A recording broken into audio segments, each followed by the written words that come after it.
Hello, you guys. Happy Monday. I hope you guys had an awesome weekend, and I'm so excited to get into chapter 2 of Dr. Jackie Greene's Permission to Live Free.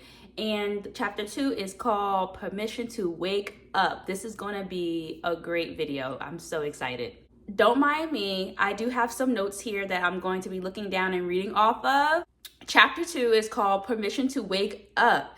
And this chapter centers around the transformational idea of granting yourself permission to wake up. Dr. Jackie Greene challenges readers to step out of autopilot and in a state of intentional living, where they recognize and reclaim their unique identity and purpose in life.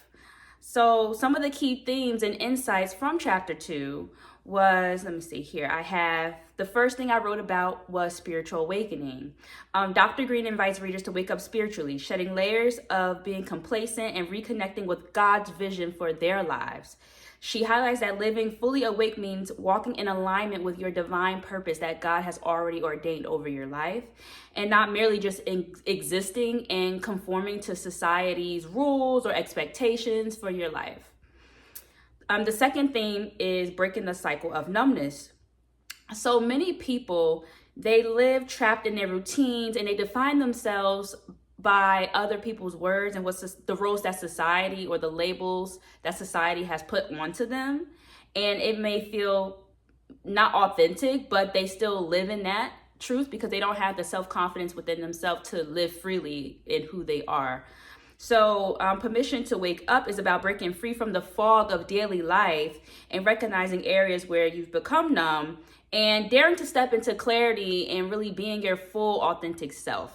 And the very last theme of chapter 2 was the courage to confront these truths. So waking up requires being introspective and having the courage to confront uncomfortable truths about who you are, what we've accepted in the past, and where we need to change. Dr. Greene emphasizes that this journey isn't easy, but it's essential for us to live in freedom. This chapter was really important for me to read because it allowed me to do some self-reflection and pose certain questions to myself, like, okay, how have I been living in, I'll call it society shackles, so to speak?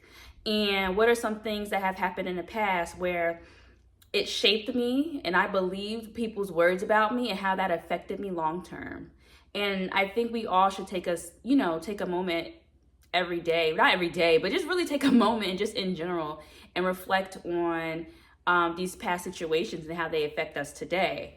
And in chapter 2, I do like the questions that are here. I'm going to be reading them. So at the end of chapter 2, there's a writing exercise, as it is in all the chapters, but I really love these questions. So it says here, God is faithful to wake us up to what he has for us. So question 1 is, how has God woken you up? Was it a crash like mine? Was it a season of transition? Was it a difficult challenge or a loss you faced? I'm going to be so candid with you guys in this video because honestly, this is like my own, although this is a virtual book club, it's also like my own personal diary, so to speak. And it's really been helping me with a lot of things. But to answer the question, was it a difficult challenge or a loss that you face?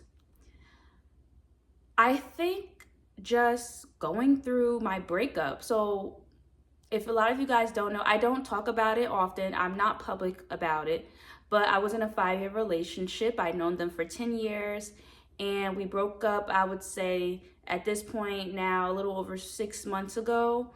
And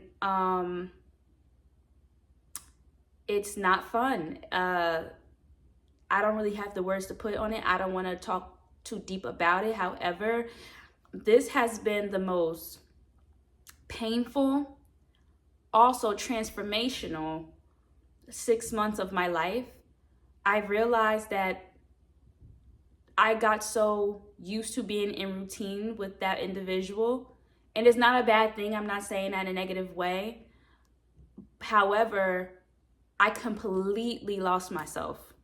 I was so wrapped up in trying to make them happy overthinking about how to make them happy, trying to do things outside of myself to make their lives easier. I don't even know how to explain that, but just like overexerting my mental space, my emotional space, my physical space, trying to prove myself to them that I'm worthy to be there, and also make them happy. And within that, my cup was completely empty. I lost myself. And then, when I sat and took the time and I was, I've been alone this whole time, I realized, I said, wow, I don't like myself. Well, that's not how I feel now. I love myself. But back then, I was like, wow, I don't really like myself. I don't have any hobbies. I don't feel like I had close friends. My relationship with God is here and there. I am a pessimist. I was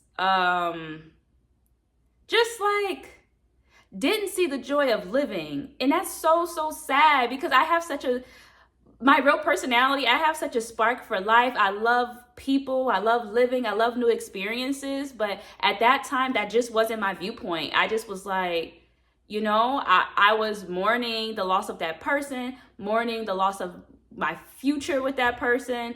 And it really sent me into a spiral, like a depression. I don't like to use the word crash out, but definitely a crash out. But it was also, like I said, the most painful but most transformational and beautiful experience, because it actually forced me to sit in solitude, to sit with God, to engage with weekly Bible study, engage more with my church, engage more with myself, figure out what the things that Nyla likes to do, the hobbies that I want to do, the jobs that I want to apply for. Like, it can be extremely scary to start over and start anew, but God was pushing me there. And also too, God wanted me to let that whole situation go early on, and I just was not. I'll be honest, I deliberately was not listening to God. And if you know, when you don't listen to God, He's going to make it very clear that whatever it is, you're not supposed to be interacting with. It doesn't even matter. Like a person, a job, a place, a thing, whatever. Like, He's going to ensure that you are removed from it. And if you don't listen to God, the way He removes you, it might not be so pleasant. So you should listen to Him the first time and protect your peace. However, like, this has also been the most beautiful time of my life, because it's like, okay, like, I have free reign. It's scary, and some days I am sad, but I'm trying to remember myself. I can literally start my entire life over. I'm unemployed. That's one thing. Yeah, I'm unemployed. I don't have a car because I got into a car accident the day before New Year's Eve and my car got totaled. I am no longer in a relationship. Like, I have nothing to prove at this point. Like, I'm at bottom zero. So there's no place else to go for me but up and out. So I'm really excited for this year and all of the blessings that's going to rain on me, because God did not bring me this far just to leave me. He did not bring me this far just to bring me this far. I firmly believe that blessings are coming. Now, my January was very ghetto. My January was not good. I did not enter 2025 great at all. It was very, very unhinged. However, what happened to me was necessary. Sometimes pain is necessary. That sounds morbid, but if you know, you know. So the second question is, today, what is God showing you about yourself? That's a good one. I think God is showing me that, God is showing me that I actually can weather the storm. I can be calm. I am my own peace, and I'm the center of my own joy. That's what I would say.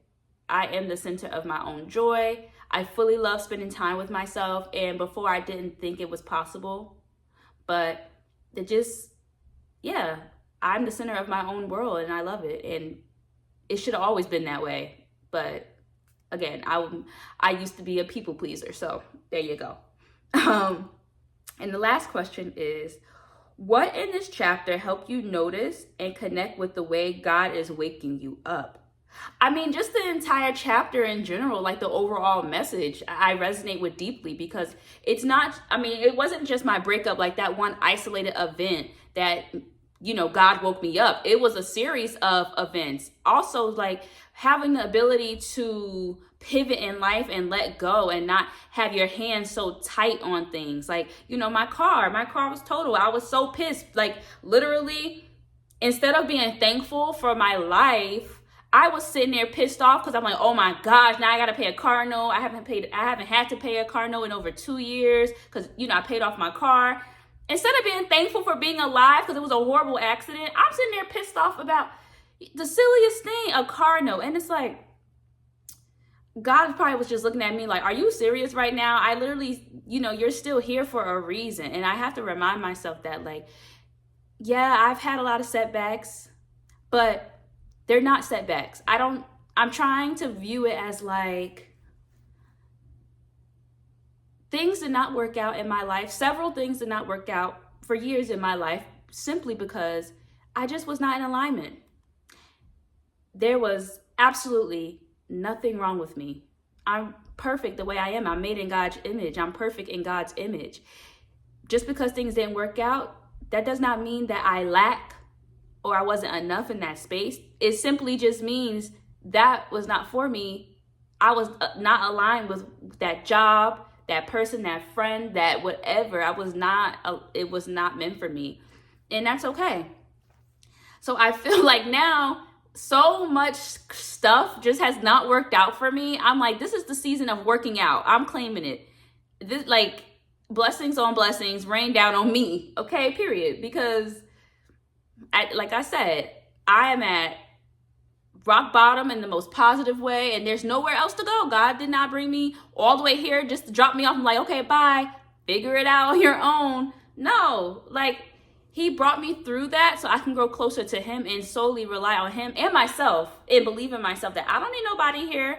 I don't need nobody's, emotional support. I don't need nobody's son, to thrive. Like, I can thrive all on my own. So I would say, like, this chapter definitely deeply resonated with everything that I've been recently going through the last, I'll say, about almost year and some change. And I'm really thankful that she touched upon these topics because I think that I'm not alone in how I'm feeling and even my life situations. I know there's many people that have gone through what I've gone through in the past or currently right now. So yeah, this is really, really great. I do challenge you guys to read these questions at the end of chapter 2 and, reflect on them for yourselves and see, what comes out of your reflection. It might really surprise you, and just be thankful that, God is, what I like to say, what I was brought into, I had less. What God brought me out of, I came out with more. And that says a lot. And I'm going to leave the video at that. So, all right, you guys, I hope you guys enjoyed chapter 2 review. I had a lot of fun today. I look forward to seeing all of you next Monday. I hope you have a blessed week, a positive week. Don't let anything get you down. Don't let people aggravate you. Just have a beautiful week. And I will see you next Monday for chapter 3. Bye.